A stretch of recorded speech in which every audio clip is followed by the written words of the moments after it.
Is this too much, guys?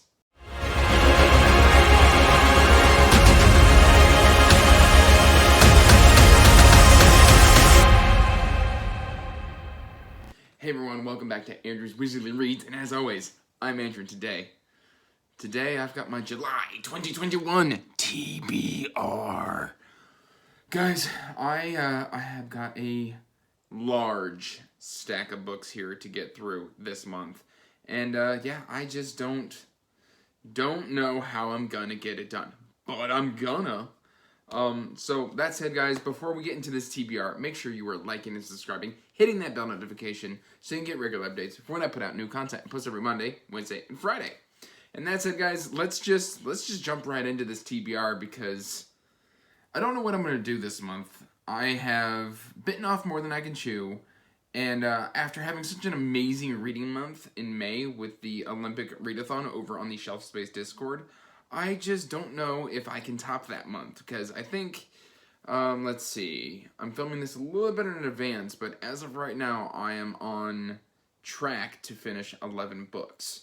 So we will find out in my monthly wrap-up. But that said, guys, let's get started with a little bit of Margaret Wise and Tracy Hickman. This is the Death Gate Cycle.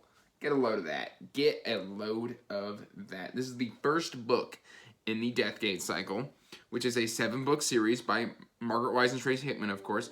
I know nothing about this other than it's been recommended to me by so many other channels. I am hoping to buddy read this with Evie from She Was Only Evie and maybe Alan from the Library of Allenxandria.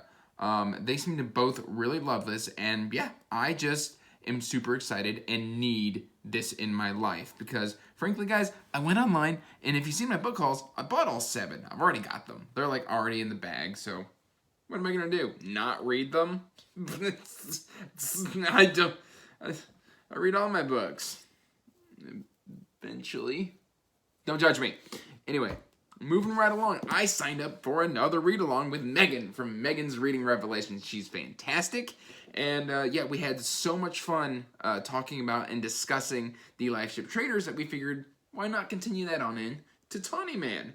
And so I've got Fool's Errand. I believe this is the first one. If it's wrong, then I'm wrong. But I'm going to be reading the first book in the Tawny Man trilogy. I think this takes place 10 or 15 years after the events of Farseer. So we are dealing with a much older, much wiser Fitz. So I hope that just elevates my reading experience, guys. I loved Farseer, so this should just be an absolute banger.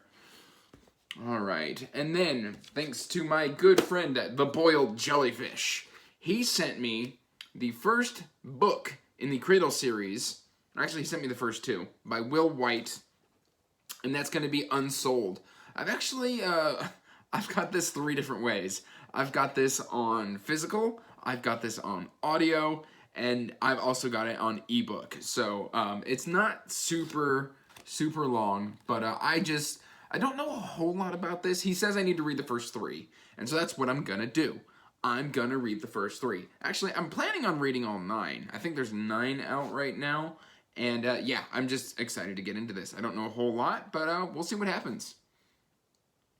And then, guys, I was able to fit in, with the Olympics Readathon, I was able to fit in Feet of Clay, which is the 3rd book in the City Watch collection in Discworld, and it was so good.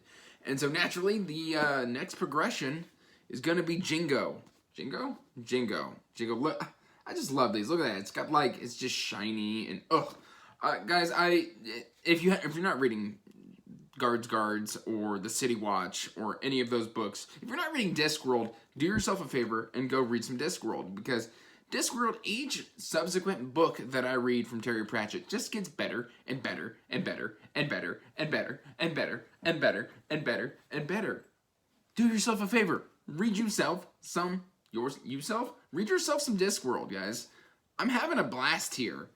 I cannot wait to get, because I think this is the halfway point in the City Watch collection, and that makes me sad because sadly Terry Pratchett isn't with us anymore, and once I'm done, well, I guess I can just reread it again, can't I?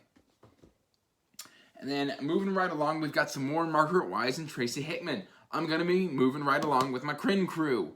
I've talked about that fantastic group of individuals. I believe, let's just kind of name them all off. See if I can still remember. We've got Johanna. We've got Pete from The Ponderings of Pete. We've got Evie from She Was Only Evie. We've got Christy Lewis from Dostoevsky in Space. Noah from Everyone Who Reads It Must Converse. We've got Ian Porter from B&B Books. And then we've got Kate from The Almost Book Doctor. In that conversation is also Alan from the Library of Allenxandria. And who have I forgotten? There's myself. Obviously myself. And yeah, there's just a whole bunch of us.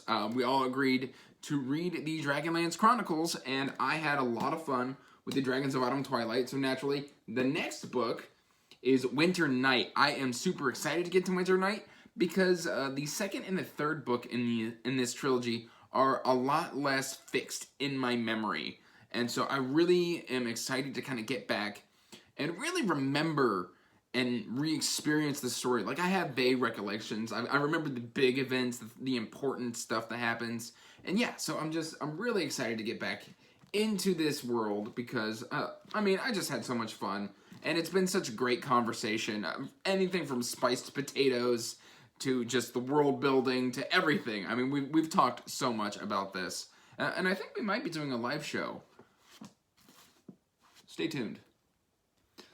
All right, next up is a buddy read with my good friend John Walker from Walker from Walker Writes Sevens. I'm a little tongue-tied today, guys. I don't know what's going on. Usually, maybe it's because I'm filming in the middle of the day, and I usually film at the end of the day. Who knows what's happening? But that is going to be Legacy of Ash by Matthew Ward. I'm actually super excited to read this because Allie from BookBinge did this hilarious blind date with a book, like, skit with this book, and it's just been, she like took the book out to dinner, she took the book to the beach, and I'm sorry, whenever you do a skit with a book, I'm on board, all aboard, let's get it done.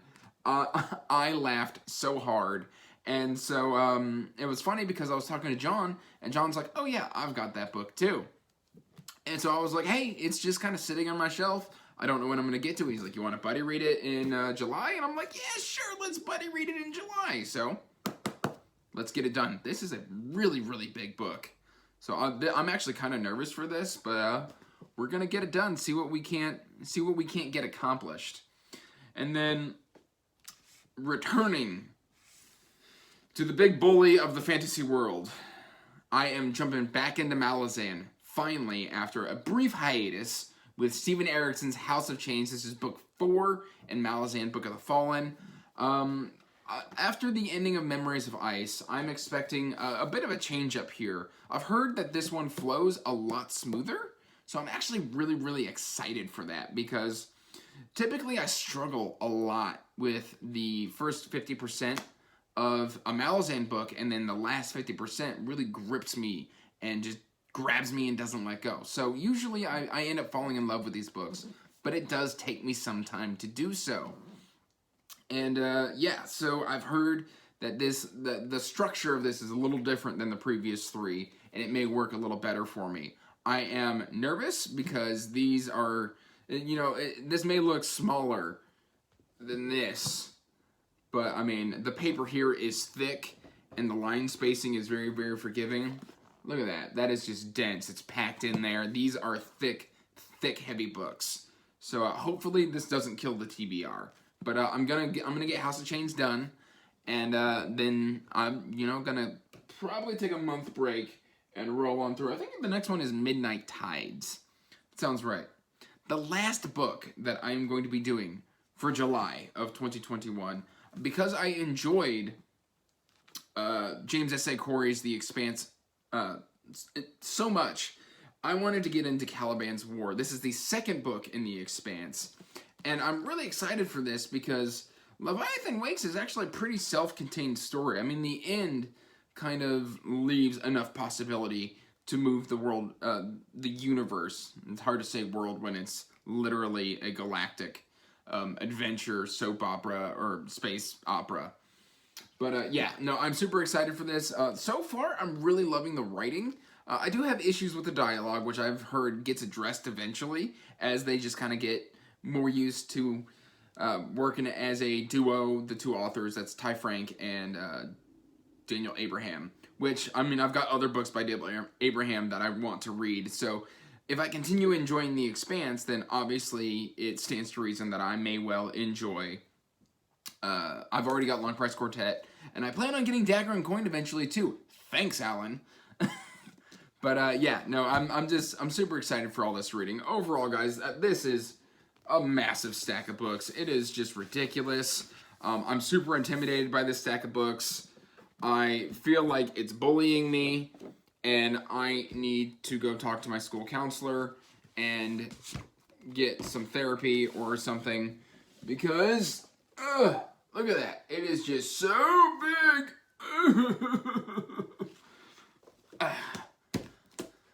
But that said, guys, that is my July 2021 TBR. So let me know in the comments down below what you think of my selection here. Do you like it? Do you hate it? Do you have thoughts? Do you have opinions? Do you just want to talk books? Let me know, guys. I am here for all of it. That said, guys, make sure to check the description down below for the link to the Wizardly Duo Discord. We are an ever-growing community, and we would love to have you so we can talk about all these kind of books. What have you? Tons and tons of books. Books everywhere. Books falling from the sky. Jump on in. We would love to see you. So, until next time, guys. Peace out. Stay magical. Bye.